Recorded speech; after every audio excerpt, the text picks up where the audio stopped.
Hello mga palangga, kamusta kayong lahat? Welcome po sa ating Panggasiyan. Pag-uusapan natin dito ngayon mga palangga, ang mga pangyayari sa ginawa ng Marcos administrasyon. So sa panahon kasi ngayon mga palangga, puro na kadiliman ang nangyayari. Ayaw ng pagbabago. Mas maraming mga kababayan nating Pilipino ang gusto na magpiesta at magkaroon ng bisyo sa pagtutulak ng mga pulburon. Gustong-gusto ng mga tao yung magtutulak ng pulburon ang bansang Pilipinas. Ngayon ang tanong, paano ang ating susunod na henerasyon kung patuloy lamang susundin ng mga namamahala o nagtatrabaho sa gobyerno ang maling pamamalakad na ginawa ng bangag na administrasyon? Dito natin makikita mga palangga ang suporta ni Atty. Panelo na hanggang ngayon talagang hindi ko, alam niyo yun, manlulumo ka talaga sa ginagawa ng administrasyong ito.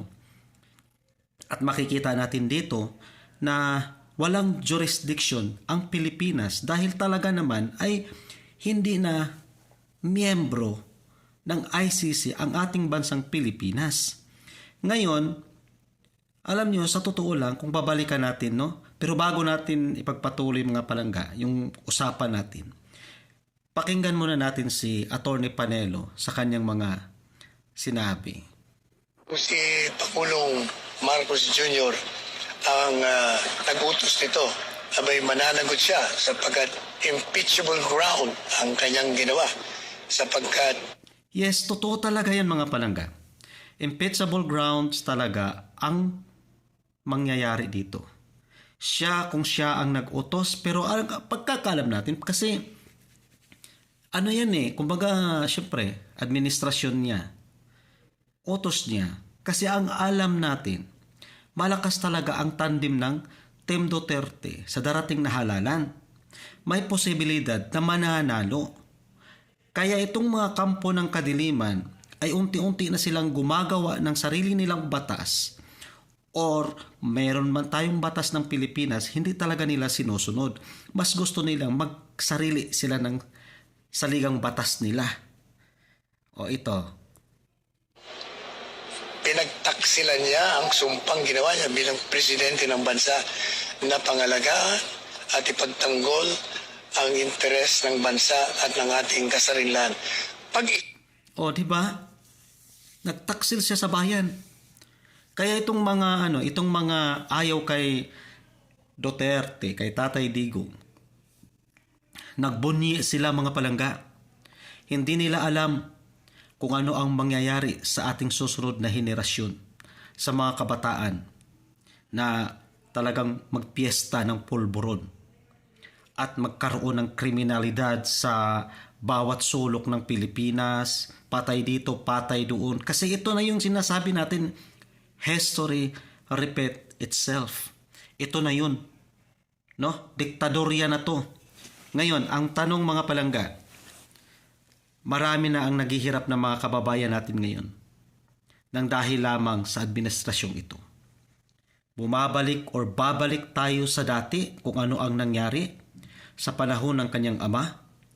At dito, walang konsensya itong administrasyong ito. Binigyan ng pagkakataon, ipalibing ang ama ni Bangag. Natatandaan niyo yan? Binigyan ng pagkakataon para maging presidente, pinapanalo. Nabudol ang mga Pilipino. Dahil sa kagustuhan natin na iboto si Marcos, kaya ayan nanalo siya. Ang tanong mga palangga, unang taon pa lang, nagsimula or buwan pa lang, 2 buwan, nagsimula na ang inkwentro. Nakita na ang problema ng bansang Pilipinas. Nagsisimula na ang kahirapan, ang pagnanakaw sa kaban ng bayan. Maraming mga itinatalagang mga tao sa gobyerno pero hindi sumusunod kung ano man ang batas ng ating bansa. Mas pinapaboran pa ni Marcos gumawa ng sariling batas dahil siya ang Pangulo Pero ano ang kanyang mandato bilang Pangulo? Ano ang kanyang sinasabi nung eleksyon? Natupad ba? Hindi natupad. Mas lalo tayong pinapahirapan. Isinuko mo kasi ang isang Pilipino batay sa isang mandamiento de arresto ng isang dayuhan na wala naman jurisdiction. Ayun, Isinusuko mo ang kasarinlan at territorial integrity ng bansa. At yan ay culpable violation of the Constitution. Yun. Ito lang pag-deprive mo ng mga abogado. Kaya yung sinasabi ni Presidente Duterte, 2 linggo na nakakaraan, na mukhang tayo ay patungo sa diktadurya. Ano bang patungo? Eto na yun. Nandito na tayo eh. Ang nangyari kay PRRD ay isang politika. Ito ay tungkol sa 2028 elections. Yan. Kailangang siraan nila si Presidente Duterte at si VP Sara upang silang dalawa ay mawala sa political horizon sa 2028. O, di ba? Yan yung sinasabi natin mga palangga. Nagsimula na ang diktadorya ng Administrasyong Marcos. So ano ang gagawin natin? O, sa mga gusto kay Marcos, gustong-gusto nyo yan. Pero tandaan, magkakagulo ang bansang Pilipinas. Magsisimula na ngayong araw na ito. Makikita na ang ganti at makikita na ang mga nabubudol nating mga kababayan sa paghihiganti. Makikita na lalaban ng patas at makikita kung gaano kalupit, no? Dito natin malalaman mga palangga.